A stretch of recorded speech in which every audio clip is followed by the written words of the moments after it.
Pemirsa Partai Kebangkitan Bangsa atau PKB akhirnya menggelar acara deklarasi pasangan calon presiden dan calon wakil presiden Anies Baswedan dan Muhaimin Iskandar di Surabaya, Jawa Timur. Surabaya, Jawa Timur dipilih sebagai lokasi deklarasi bukan tanpa maksud, mengingat Jawa Timur sudah lama menjadi basis terbesar Partai Kebangkitan Bangsa. Lalu bagaimana peluang kemenangan pasangan Anies Baswedan Muhaimin Iskandar? Sudah bergabung bersama kami Ketua DPP Partai Nasdem Effendi Hoiri dan juga Wakil Ketua Umum Partai Kebangkitan Bangsa Hanif Dhakiri, juru bicara Partai Keadilan Sejahtera atau PKS Pipin Sopian dan pakar politik Hanta Yuda. Assalamualaikum, selamat petang Bapak-bapak. Selamat petang. Selamat sore, selamat petang. Waalaikumsalam. Saya ingin ke Pak Hanif terlebih dahulu. Apa sebenarnya menjadi pertimbangan Muhaimin Iskandar ini akhirnya memutuskan untuk mendampingi Anies Baswedan? Ya, yang pertama-tama tentunya karena ini sesuai dengan apa yang menjadi keputusan muktamar PKB di Pagi 2019 yang lalu bahwa PKB memberikan mandat kepada Gus Muhaimin untuk menjadi capres atau cawapres pada perhelatan 2024.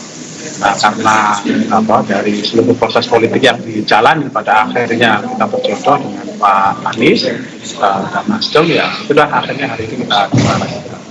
Oke, Pak Hanif, tapi sebetulnya ini proposal untuk mendampingi Anies Baswedan itu siapa yang memberikan proposal itu pada awalnya? Kepada ini Gus kalau Muhaimin? soal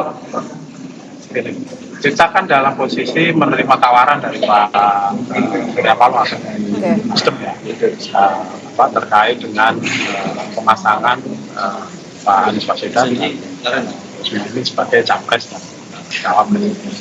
Proses komunikasi politik di antara partai-partai di Indonesia ini kan luar biasa.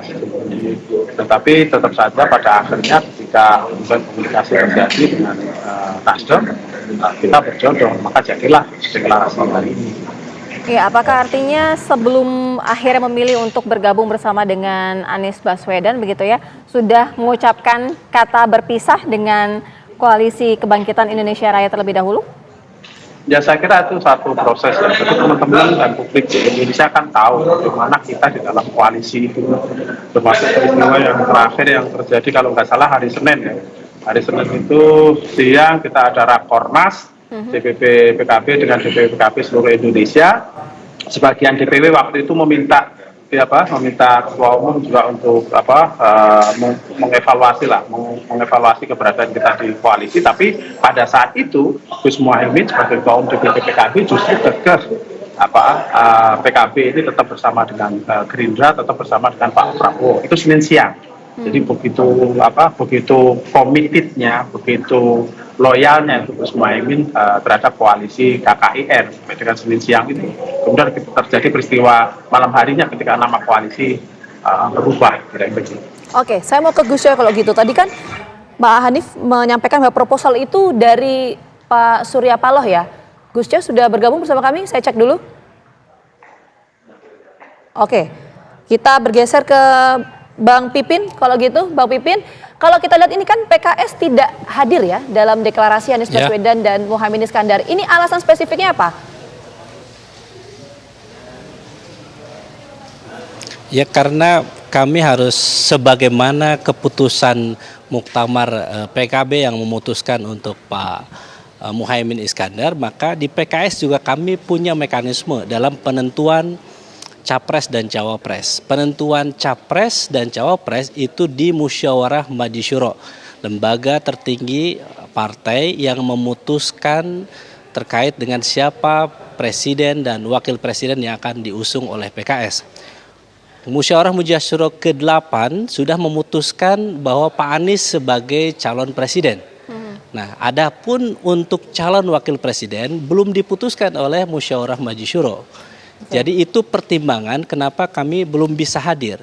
Tetapi kami harus tegaskan dalam konferensi pers yang disampaikan oleh Presiden PKS Haji Ahmad Syaihu bahwa kami menyambut baik kedatangan PKB ahlan wa sahlan bergabung dengan Koalisi Perubahan untuk Persatuan mengusung Pak Anies Rashid Baswedan. Sehingga ini membangun optimisme bagi kami bahwa insya Allah kita akan memenangkan pertarungan itu. Bang Pipin, kalau yang kedua, tadi disampaikan kami juga oleh juga Presiden PKS menyambut ini baik atau menghormati Baik, silakan Bang Pipin. Ya, saya lanjutkan. Iya. Kami menghormati sepenuhnya keputusan Nasdem dan PKB yang sudah mengumumkan pasangan capres Mas Anies dan Gus Muhaimin. Jadi kami menghormati itu, tetapi kami harus sampaikan bahwa PKS belum memutuskan. Karena ini proses lumayan cepat, jadi kami perlu waktu untuk mengkonsolidasi, untuk menyelenggarakan musyawarah majelis syuro. Jadi bagi kami ya, kehadiran deklarasi tadi Presiden PKS langsung menelpon Gus Muhaimin mengucapkan selamat, kemudian mohon maaf tidak bisa hadir, kami jelaskan kenapa alasannya begitu ya. Jadi bagi kami welcome, ahlan wa sahlan kepada PKB yang sudah bergabung di Koalisi Perubahan untuk Persatuan. Ya, Bang Pipin, artinya ketika ada keputusan nantinya di Majelis Syuro ini bisa tidak setuju dengan deklarasi Anies Baswedan dengan Muhaimin Iskandar? Ya, musyawarah majelis syuro itu lembaga tertinggi ya, di mana punya keputusan tertinggi untuk memutuskan capres dan cawapres. Jadi kami tentu akan memutuskan yang terbaik siapa pasangan capres dan cawapres untuk dibawa ke musyawarah majelis syuro itu.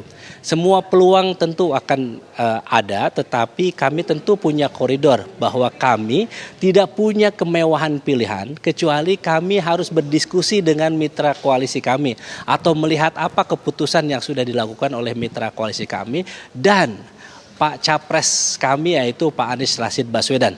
Jadi secara legal formal kehadiran kami kalau hari ini datang ke sana berarti sudah menyetujui itu. Tetapi tentu mohon dipahami bahwa kami belum memutuskan itu, sehingga kami secara etis kemudian secara formal menyelenggarakan konferensi pers hari ini oleh Presiden PKS untuk memperlihatkan dukungan kami untuk PKB yang sudah bergabung kepada Koalisi Perubahan ini. Bang Pipin. Tetapi untuk cawapres kami harus sampaikan bahwa domainnya musyawarah majelis syuro DPP, Presiden PKS sebagai pemimpin DPP tentu tidak bisa melanggar ADART atau keputusan musyawarah majelis syuro. PKS belum menentukan sikap ya pasca deklarasi Anies Baswedan dan juga Gus Imin. Nanti kita akan berbincang bersama dengan Gus Coy dari Nasdem dan juga Mas Hanta. Tapi kita jeda dulu. Tapi kami harus sampaikan. Singkat saja, nanti mohon maaf. Bang Pipin, waktu kita terbatas, kita jeda dulu ya. Nanti kita lanjutkan dialognya. Kami kembali hadir saat lagi untuk Anda. Tetap bersama kami di Kabar Petang.